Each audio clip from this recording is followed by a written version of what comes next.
नागपूरमधील रामनगर आणि लक्ष्मीभवन चौकाच्या दरम्यान असलेल्या शोषा कॅफेचे मालक अविनाश भुसारी यांची 15 एप्रिल रोजी उशिरा गोळ्या घालून हत्या करण्यात आली होती। या प्रकरणी पोलिसांनी आतापर्यंत 3 आरोपी व एका अल्पवयीनला ताब्यात घेतले आहे। मुख्य आरोपी बाबू हिरणवार याला नागपुरातून पळून जाण्यात मदत करणाऱ्या दोघांना आता पोलिसांनी अटक केली आहे। या गुन्ह्यात हिरणवार गँग याचा मुख्य सहभाग आढळून येत आहे। यामध्ये या हिरणवार गँगला मदत करणारे त्यांचे नातेवाईक सिमरन रोहित लोखंडे तसेच तिचा भाऊ ऋषभ हरीश वानखेडे यांनी आरोपीला पळून जाण्यासाठी तसेच त्यांना आपल्या घरात आश्रय देऊन मदत केलेली आहे।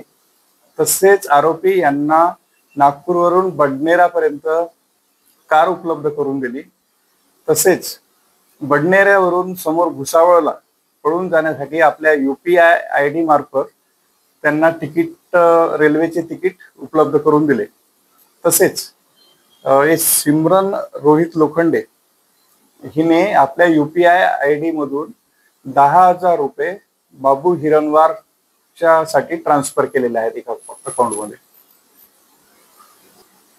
संपूर्ण मामल्यामध्ये 10 ते 12 आरोपी किंवा त्याच्यापेक्षा जास्त आरोपी सुद्धा होऊ शकतात असण्याची संभावना आहे।